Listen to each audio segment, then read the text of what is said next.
Today I want to share a little bit more about, so we're going to go into Matthew, we're going to go into Matthew 5, and we're going to talk about the beatitudes. The title of today's sermon is Beatitudes. Beatitudes. That's probably spelled differently than you've seen it. And maybe the idea that they're bees, and that's not, here's the deal. Beatitudes doesn't mean bees. It has nothing to do with the attitude of bees in general, but it's a lot cuter picture to do it this way. That's what you get. And not only that, actually we are going to talk a little bit about bees today, but mostly we're going to talk about an introductory statement that Jesus makes to his most famous sermon. I teased it a little bit last week. Last week we talked about Psalm 1, which has a very similar beginning. It has, that first psalm sets up all the psalms that are out there. It's a much more than a hymn book. You can go back and review what I talked about last week. It is an opening declaration of dependence on God. Last week we talked about dependence and how that is our declaration. Not independence, but dependence ultimately on God, even more so than on ourselves. And I'm going to look a little bit more about that first word, that salvo, that thing that comes off the front of it that's blessed. Blessed are, and Psalm started that way, the Beatitudes, the Sermon on the Mount, the first part of the build uses this idea too. So we're going to look into that. Matthew 5 is where we will be in a little bit. But before I get to Matthew 5, I want to actually tell you a little bit about bees. There is a little bit about bees in this as well. And it happened because I wasn't thinking about bees, but I thought, well, heck, let me see if there's stuff that God... And there are a tremendous number of scriptures about bees, and I could go there. I didn't want to get too far into that because I really wanted it to be about something else. But I did want you to know a little bit about bees today. I read this story, actually several different people. Max Lucado had done this story, and some others followed suit. Could not find the original author. Everyone says it's anonymous, but it's a neat story. Evidently, it was a lady, or maybe a young girl, talking about going with her father and gathering honey. So she went with her dad, and they were gathering honey, and he had a big 5-gallon bucket that he had just pulled off the hive, and he opens up the lid, and inside of it on top are 3 bees, and she's like, oh, look at those bees in there. And he says, well, it's kind of, they get in there sometimes. It's kind of, I guess it's luck of the draw. It's the, collateral damage, whatever it might be. And she said, well, Dad, why don't we put them out of their misery? He taught her about that, about animals and stuff, and so she wanted to do the bugs. He goes, okay, let's see what we can do. So scoops them out, has a yogurt container, sets it over to the side, and said, well, tend with them a little bit. At least they're not sealed in, and sets them aside, and continues to work. And a little bit she notices that all these bees started gathering around the cup where they put the little bees that are stuck in the honey over to the side.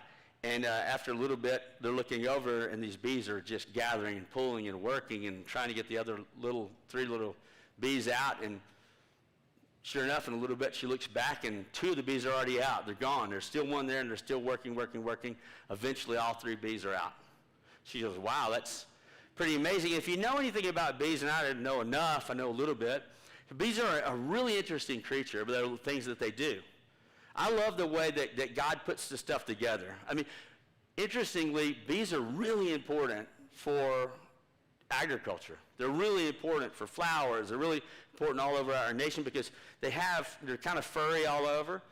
And so they go from flower to flower, and what they're doing is they're gathering nectar. And from that nectar, they would normally just eat the nectar, but they can't keep the nectar because nectar spoils over time.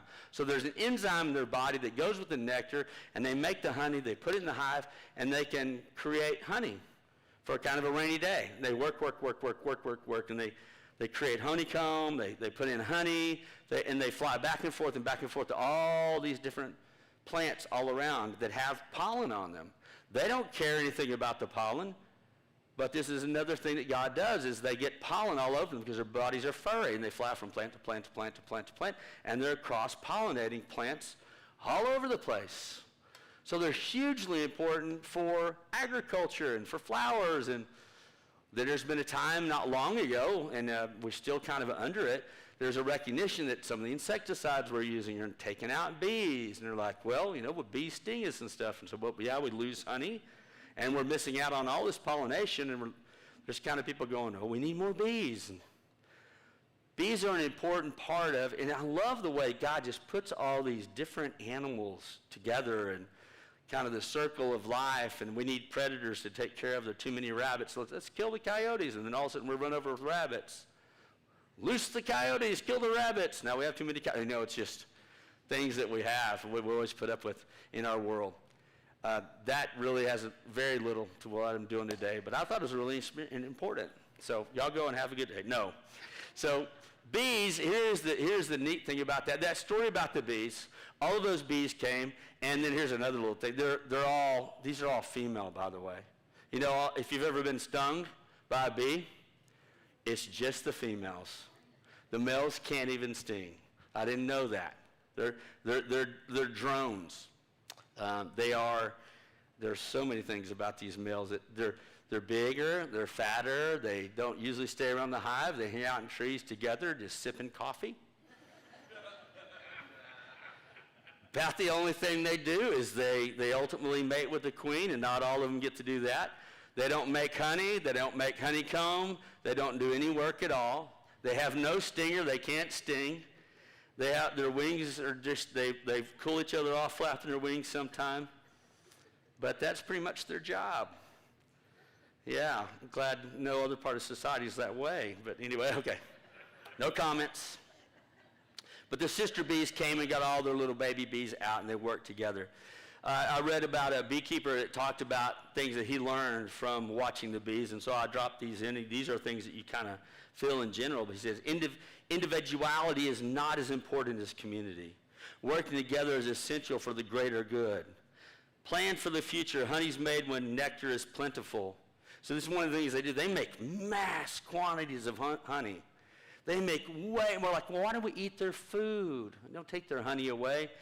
They are relentless in making honey. They make so much more than they'll ever need. And then God says, hey, we got a land flowing with milk and honey. It's like if you have dairy cattle, you've got to keep milking them because they produce massive amounts of milk. And you're kind of doing them a favor to milk them because they don't have enough of babies.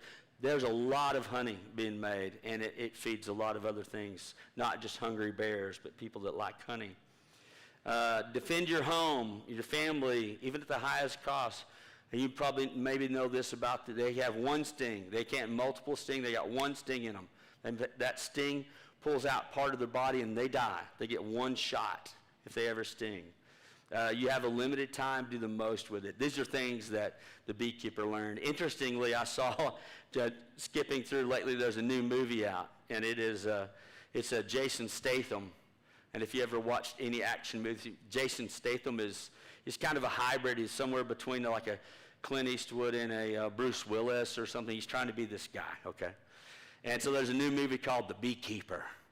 And I think I don't know if it's like, you mess with the hive, you're going to get a sting. It's a new movie that's out right now. And I'm sure it's, classic action movie. It's like he's the beekeeper. And I think I saw a part of the trailer, and he actually keeps bees. And I guess he's a vigilante killer as well. So, but he's going to be taking care of things. I don't know if they investigated enough because they should have cast a woman in that role, obviously. Because if he's a male bee, he's going to sit around fat in the tree drinking coffee. But that does not make a good movie. So anyway, bees actually, we can learn a few things about their attitude. We can see that. But what I really want to get to is the beatitudes, and this is Matthew 5. And it is the beginning of the most important sermon possibly that was ever preached on planet Earth, Jesus' Sermon on the Mount. So he goes up into the mountain, and then let's just take it from there, and let's read what he has to say. So seeing the crowds, he went up on the mountain, and when he sat down, his disciples came to him. He opened up his mouth, and he taught them, saying, and I love that, he opened up his mouth, because that's really important, because it's really hard to hear a sermon when your mouth is closed. We do want to see, he opens up his mouth, he teaches them, he says, blessed are the poor in spirit, for theirs is the kingdom of heaven. Blessed are those who mourn, for they shall be comforted. Blessed are the meek, they shall inherit the earth. Blessed are those who hunger and thirst for righteousness, for they shall be satisfied. Blessed are the merciful, they shall receive mercy. Blessed are the pure in heart, they shall see God. Blessed are the peacemakers, they shall be called sons of God. Blessed are those who are persecuted for righteousness' sake, for theirs is the kingdom of heaven. Blessed are you when others revile you and persecute you and utter all kinds of evil against you falsely on my account. Rejoice and be glad, for your reward is greater in heaven, for so they persecuted the prophets who were before you. In it, very interesting beginning. Jesus knows about the beginning of the Psalms. He begins a conversation with them that they would have been very, very familiar with. And last week I talked to you about the fact that Psalm 1 says, blessed are, and he starts this conversation. So he begins this conversation with a sermon, and I think that first thing to hear is like, blessed are, and I go, oh, yeah, there's going to be that blessed part. But man, does he ever throw this thing on its head. Because the things he starts saying is like, blessed are who? Blessed are what? And then he makes this long list. I want to have us kind of revisit a couple things. We'll look at this word blessed again in a minute. We'll look at the New Testament version of it, what it is. But if we remember from the Psalm 1 last week, there were two really big things that came out of that. And one is that it is talking about two ways to live. There's God's way and there's the human way.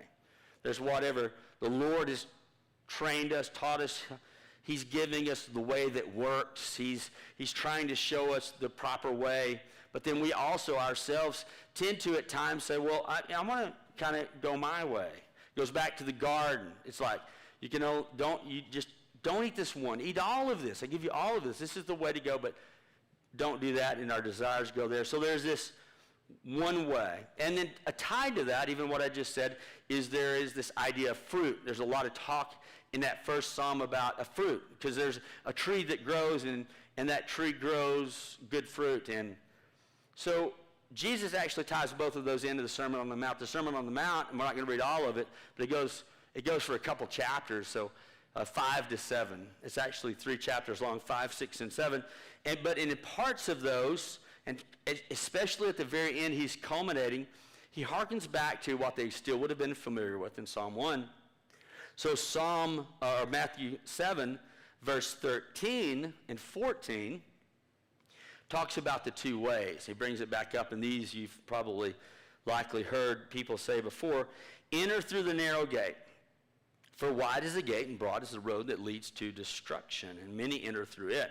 But small is the gate and narrow is the road that leads to life, and only a few find it. So there are two ways. Like, okay, yeah, we remember the ways. We understand that. It's something that's been part of what we know for a long time. It's part of Torah. It's part of what we've learned. It's part of our memorization of the Psalms that are there. So last week I talked about that. There are those two ways. There is really God's way, the right way, and there's my way. Or, for us it's like, there's my way or the highway. Really, there's my way or there's the right way. Actually, our way, usually, Scripture over and over again talks about, we think to know the way that we should go. And we'll look at our way, but God has the path. There is a way that seems right to us.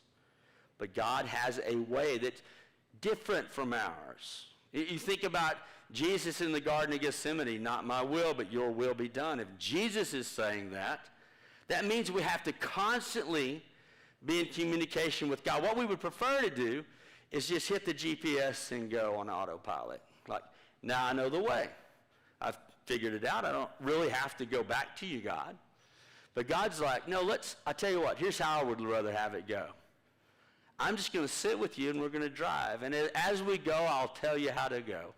And we just get to live life together. Oh, Abraham, go into a place I'm going to show you. Where is that place? No, you'll know. You'll know. You'll just be led that way. And reality is, it's really a better way.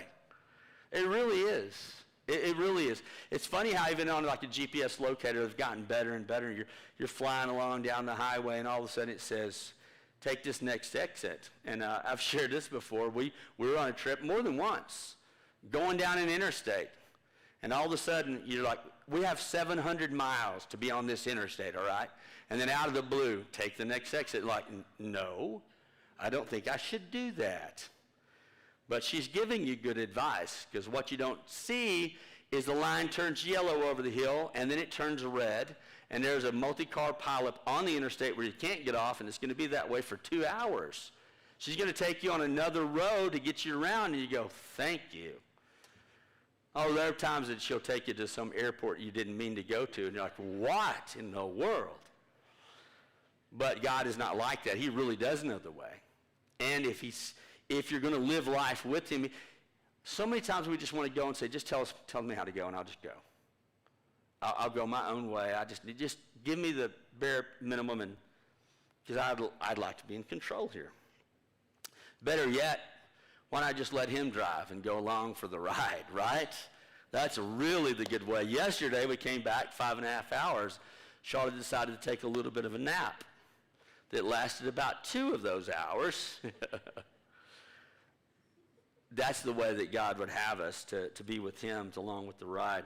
So here's this narrow gate. There's this way that seems right to us. But then there's also fruit, and it is also in Matthew 7. Just past that, the very next thing that Jesus says, Matthew 7, 15 and 20. Watch out for false prophets. They come to you in sheep's clothing, but inwardly they are ferocious wolves. By their fruit you will recognize them. Do people pick grapes from thorn bushes or figs from thistles? Likewise, every good tree bears good fruit, but a bad tree bears bad fruit. A good tree cannot bear bad fruit, and a bad tree cannot bear good fruit. Every tree that does not bear good fruit is cut down, thrown into the fire. Thus, by their fruit, you will recognize them. This harkens back again to Psalm, that there are some... Here's the thing about fruit, and I've mentioned kind of stuff around this before, but there are 2 primary things that fruit do. Fruit are naturally full of seeds, and so one of the things, like the bee, the peripheral for the bee is to go around and get pollen, or they go get nectar, but they're grabbing pollen along the way that they don't care about, but that pollen is taking a ride. It gets what it needs. Fruit is full of seeds, and animals eat fruit, and those seeds inside have a cellulose layer around them that don't get digested as they go through the digestive tract. And so that's what happened to all the mesquite trees in Texas that weren't here before, because those beans were eaten by cattle. They went all the way through their digestive tract, and they came out the other side all over the state of Texas. And they were fertilized as they hit, and now we have mesquite trees all over the state of Texas because of cattle that came through here that were not indigenous to the place. You eat fruits and seeds that they just go through your digestive tract. Why do you eat fruit? Because it tastes good. That's what happens in the garden. Eve looked at the tree and says, that looks good. I think I'll have some. There's good fruit and there's bad fruit. You can eat either one. They're good. They can be good. But what is it going to then by its seed reproduce? So the seed feeds and it reproduces. The fruit actually feeds and reproduces. And in our spirituality, and some of the analogy that we get from a lot of the fruit is that what are you feeding others? What do you reproduce? Something's been reproduced in you based on what you've eaten, and now what are you feeding and reproducing in others? And there are things that are good and there are things that are not good. And we know each other by what are the things that we're reproducing? What else are we feeding? What are we doing? And this is kind of the analogy of what fruit does for us. It feeds, it grows, it reproduces. And last week you talked in the Psalms about the things that don't happen. The Psalm 1 is blessed are those who do not walk, then stand or sit with those they shouldn't be. But instead, you're focusing on God's word by reading it and praying to the Lord, having that conversation. And that's something that the practical side of that. Jesus takes the Beatitudes and he gives us this new list that we read a minute ago, and he's just walking us through all these new blesseds, which were very different from what they were expecting to see. I want to put those back up again. There's a different, I have a succinct version of that. This is also back on Matthew 5. I skipped a part. Let's do this first. Thank you. So I want to remind us of these words blessed that are, I gave these last week, and I've added one this week. The Old Testament, the primary Old Testament word for blessing is Esra, a recognized blessing. They have the good life, and you want to learn more about that. I really talked about that more last week. The New Testament Greek word is makarios. It's an overall sense of well-being. It's like feeling good, but because you're blessed by God, you realize that you have this blessing. Beatus, this is where the word beatitudes comes from. It actually has nothing to do with the attitude of bees. It is just the Latin word that is the same translation of these other two. You have the Hebrew, you have the Greek, now you have the Latin. Beatus is like the idea of a blissful state of something. By the time most of the Bible that's been throughout history from about 300 all the way until King James was in Latin. And so that really dominated a lot of the language that we see in the Bible as well. So beatus, the Beatitudes that came from that Latin base. I wanted you to understand or see that. To be reminded also of makarios. Makarios in and of itself, and I mentioned this last week, is a sense of, and one of the best ways to translate that word is probably happy. It's a really good translation of the word. Problem is that why we usually get happy confuses us. It's also true of when we say blessed, and why is someone blessed? Happy is a state of mind based on a feeling of blissfulness about what's going on, what you have and what's happening. So a lot of times we say, well, it's not a true picture of it because bad things might happen and throw you off, so you're not happy. So now you're focused on what's happening to you or what you're doing. But the reality is, it is a really good word because of the motivation behind why you're happy. And this is kind of what it's saying. And Jesus is like, oh, you're happy if this happens to you. If, you're poor in spirit, you mourn, you're meek and hungry. And he goes down this list. You're like, well, I don't really list those usually as happy events, but this is kind of what he's driving towards. Max Lucado actually has this is actually the thing from Max Lucado. The other one I think he mentioned as well, but this one, there is this, and he and several other went to and used this picture from the Greek. There is an island off of Greece called Makarios.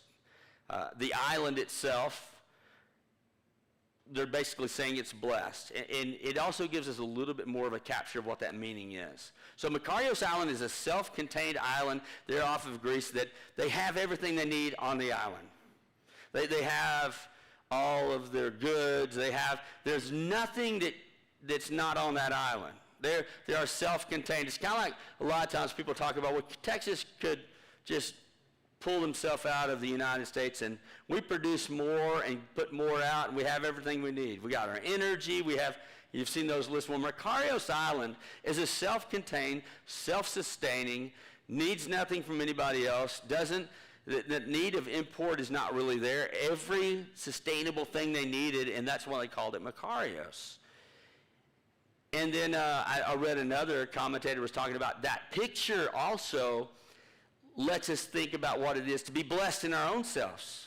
If we're really thinking about Makarios as being self-contained and there like that, you don't have to leave the island to get anything else. But people do. They would leave that island or leave what is the blessed place in thoughts of, well, what if I'm missing out? What if there's something that's not? They're telling me I've got everything I need, but I want to go see the world. I want to get out there and find out for myself. So that picture of what it's like to be on this island or in this garden that is in this world that God has provided, the temptation from the evil one, Satan, however you want to look at it, is that no, God's holding out on you. You really ought to get out there. But out there is out from under the cover of God, and this is where things go wrong. So just get that picture of like Macarius. The most important thing about it is that you have everything you need. And for them, it was because of favor of God, very closely tied to favor of God. Not, they would say that person's blessed. From the Esra, it is like, that person is like blessed of God. They have the favor of God. Tied to that is this idea of happiness, but not born out of the things that you do have or the situations you're in. So this is kind of how now I want to build that a little bit more. The word that it goes back again, it kind of has the same thing. If you look at the Psalm 1, we think a lot more, and I think they did think a lot more about the fruit that comes and the blessings that come as a result of, like if you're blessed by God, you get the things you want. And I'm thinking even today, a lot of times it's like, well, tie yourself into God and pray for what you want, and God gives it to you. And a lot of scriptures kind of feel that way. It's like, I'll never leave you or forsake you. Those that really pray to me, they kind of get what they want. You keep asking, keep knocking, you're persistent. I'll come to you and give you. But there's the part that we really have to keep remembering is when your thought process or your motivation is the things of God to begin with. Love the Lord your God, all our heart, soul, strength, and mind. Love your neighbors as yourself. These are the things that drive us to receive the things that we pray for. He will give you the desires of your heart. Doesn't just mean, oh, I've got desires for some really bad stuff like that tree that you said not to eat. So I want that tree, give me that tree. No, he'll actually he'll give you the desires so that you desire the right thing. This is kind of how that builds. I've got a list of now I want to go back to that Matthew 5, if you can.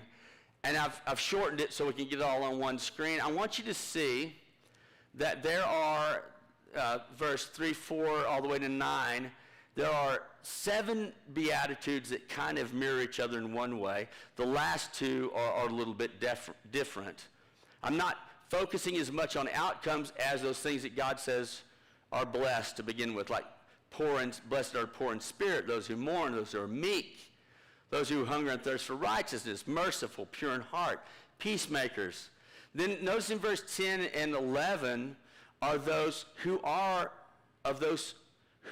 persecuted for righteousness' sake. And in verse 11, blessed are those when others revile you. And in both of those, it is a switch in language that you should see. And the reason I'm telling you about that is because I want to identify something in the Beatitudes that not everyone agrees with this same idea, but I think this is kind of how Jesus meant it, and this is kind of how it works in the rabbinical method and the way he teaches. These last 2 things are things that happen to you based on someone else's action. The first 7, however, are things that are about the individual. See, verse 10 and verse 11 is when you are persecuted, that means someone has to persecute you for righteousness, or when you are reviled externally. And those are very important. But these first 7, I really feel like are a chiastic presentation. Now, I used this word before, a chiasm. The way that Hebrew works in a chiasm is there's always a central theme. And this happens all over the Bible, where there is a beginning idea, and they move towards a central idea, and then they mirror that central idea on the backside. So the outside moves towards the middle, and the middle thing that's being talked about is the important thing that's being emphasized. So I've got another slide that kind of shows what the chiasm looks like of these 7 pieces. And so you can even look the way I did the dashes. So blessed are the poor in spirits. Poor in spirit, and a lot of times he's like, blessed are the poor. That's certainly not enough by itself. poor in spirit means every human has an individual spirit. You are, more than anything, a spirit. You have a soul and you're in a body. But the truest part of who you are that's always existed and always will exist, you were known by God before you were born. And you have an eternal state. That is all spiritual. So in this idea, you are a spirit. To be poor in spirit is to recognize that there is another richer part of the Spirit, if you will. In this case, the Holy Spirit, which Jesus talks about a lot. It's your spirit given over to his spirit. You don't see your spirit as being the important thing. He goes to the rich young ruler and he says, "Do you want to follow after me?" And the guy says, "Yes." He said, "Okay, give up all your stuff and come follow me." Because the willingness then is to go, I would rather have God's things. But in order to have all the things of God and to walk with Jesus, I can't have my things. To be poor in spirit is to say, I'm going to take my will and my spirit and submit it to the Spirit of God. To be poor in spirit has that feel. Mourners. Mourning is a huge part biblically. Mourning is something that I do individually that's usually outwardly focused on others. This first piece is my relationship more with God. The second one is more about my relationship with others, which makes sense. The first and greatest commandment, love the Lord your God with all your heart, soul, strength, and mind. I submit my spirit to the Spirit of God. The second one, mourn. So you look at others and there's this idea of empathy, this idea that I see your problems. I weep with those that weep. I laugh with those that laugh. Jesus tells us that as well. The meek. The word meek, you may have heard this before, is a power under control. There's a picture of like a horse's bit in its mouth, like a horse being really powerful, but it has control, a rudder on a ship. There are things that are pictures of power under control. There is this attitude that goes along with this. And by the way, on each of these first three, the first three are active Greek verbs. They're attitudes that we have about stuff that's going on. I individually can have a spirit that is poor in spirit, seeing God and actively submit myself to God. Mourn for others. Take my power under control. So there's my relationship with God, my relationship with others, and then what do I do about myself, my self-control, my power under control. The middle of this is about appetite, which biblically we see all the way through. We saw it in the garden. What do you eat? Why do you eat it? What's your motivation behind it? There's an appetite that we should have. He said, blessed are those who are hungry and thirsty for righteousness, so they will be filled. This is God's intent. Everyone's hungry and thirsty for something, but are you hungry and thirsty for righteousness, which is to be set apart unto God? It's the same base word from which we get holiness. It is to hunger and thirst for the things that are set apart unto God, to really have an appetite for that. Blessed are the merciful. Now we're moving back out of the chiasm. If you're merciful, you have this like action of forgiveness. If you look at the word grace and mercy, a simple way to think about grace and mercy is grace. The grace of God is getting something that you never earned. It's like he just given. I didn't deserve that. No, it's just by God's grace. Mercy is not getting something you did earn. It's by God's mercy. On the cross, he took the death that we deserve. He pays the wage that we pay. He steps in and gets our spanking. That's mercy. And when we have mercy, we are thinking less of ourselves and sending that out to others. Pure in heart. This is an action of empathy, like mourning is the attitude of empathy. There is an action that goes along with that. And we're pure in heart towards others. We see others that way. And then the peacemaker is it's the action of reconciliation on the earth. if you think about being poor in spirit at the top, it is that idea of not my will. Jesus in the Garden of Gethsemane, not my will, but yours be done. Jesus also tells us by his prayer, said, pray this way. And what does he say? He says, pray that God's will, what he wants to be done in heaven is done on earth. And as a peacemaker, you step in to actually be that way. Like, well, I'm thinking about God's will in the heavens on earth. So there is this chiastic movement. Now, not everyone is in full agreement. I think most all commentators grab a lot of this information. Not all of them think it's a chiasm. I think it works well that way. There are a few other things that go well with that. A lot of times in a chiasm, or in just teaching in general, the idea of using 7 pieces would be very common. There are, 7 in the numerical system and Kabbalah, Gematria, that you don't need to know those names, but numbers are important to Hebrew people. 7 is a picture of wholeness. It's used a lot of times. 8 is new beginnings. 10 is a big number. 40 is a really big number. 3 is a number of God. 5 is a number of grace. This carries through and is used a lot, New Testament. They definitely would have used it at that time, so it makes sense he would have used 7. The last 2 things that happen are about things that happen to us. If you even look at it, even in the natural text, it's kind of has a rhythm. It's like, blessed, blessed, blessed, blessed. Even in English, you can kind of see it. Sometimes they separate the paragraph in some of the translations because it's like, these 7 things are right here together, and then, oh, by the way, there's stuff that happens to you as well. And if you understand even the stuff happening to you, you're blessed in that also. But who would put together a list like this?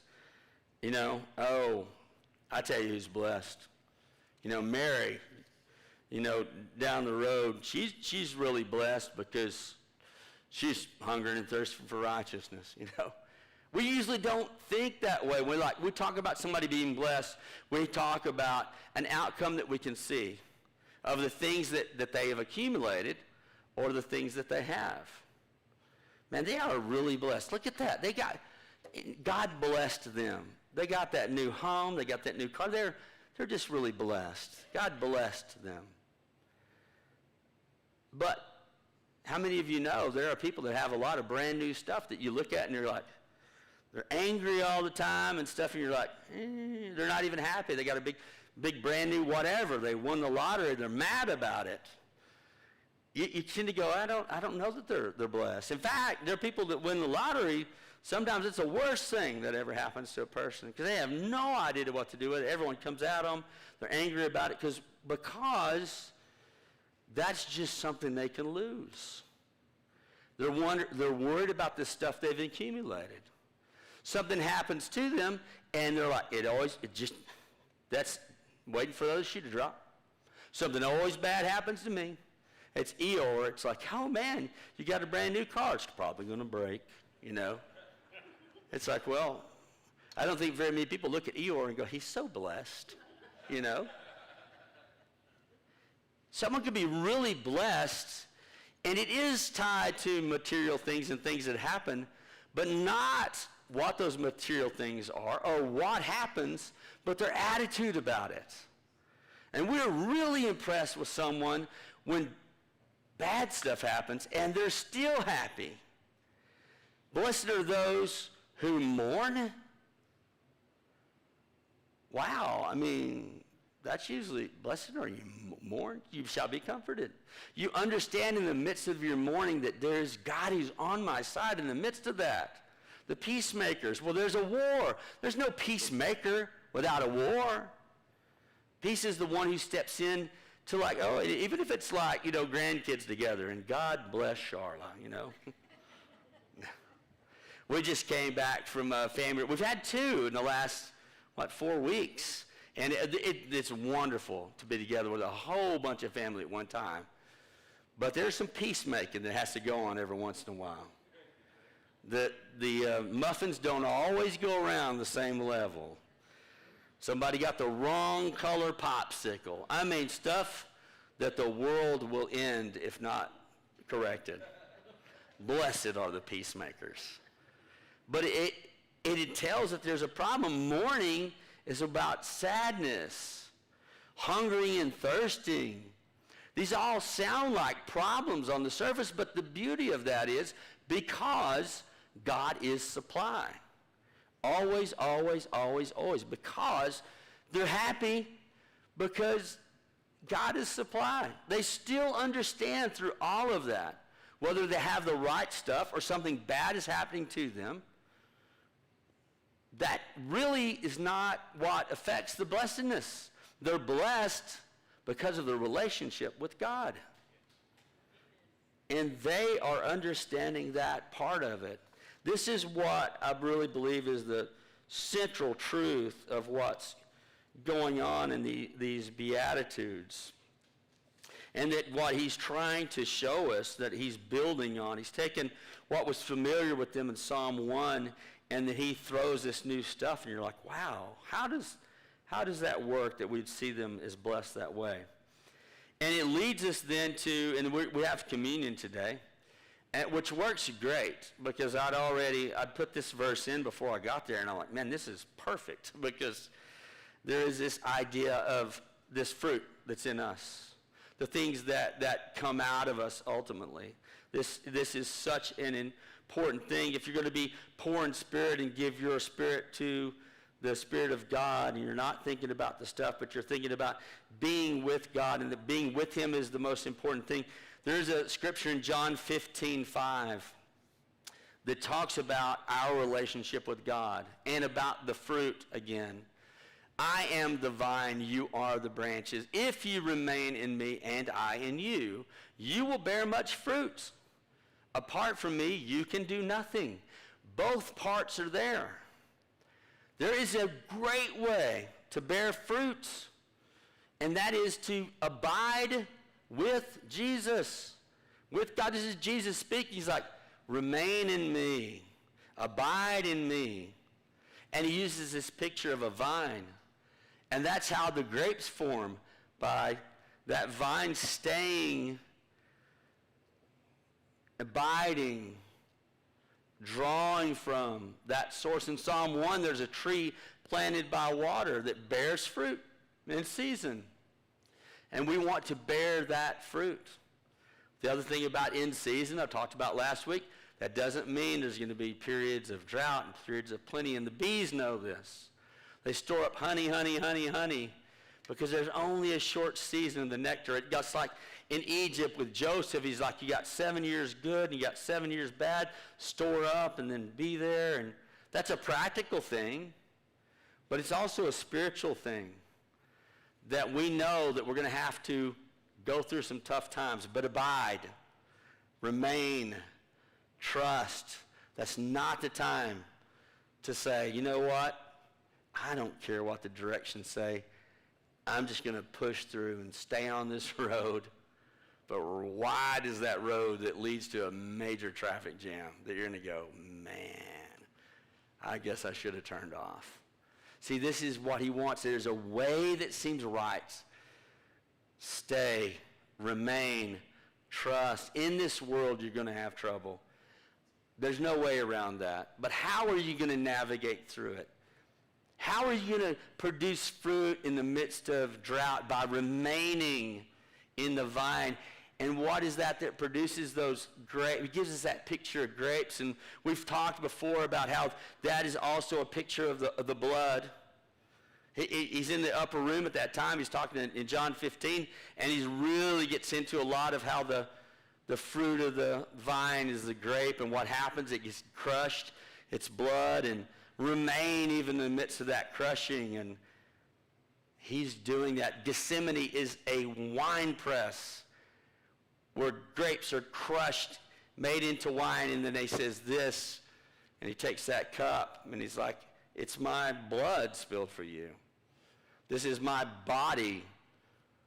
Where they have the grain also, Gethsemane would be a place where they could oftentimes crush grain into fine flour and make bread. And it is a picture of what it takes in order to become what God intends, that to be a food, the kind of food you want. And he says, eat my body, drink my blood. And we go, that is really weird.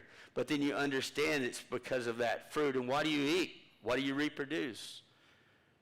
Who are you with? Where are you abiding? All of that is just so tied together, and it comes back to us over and over and over again.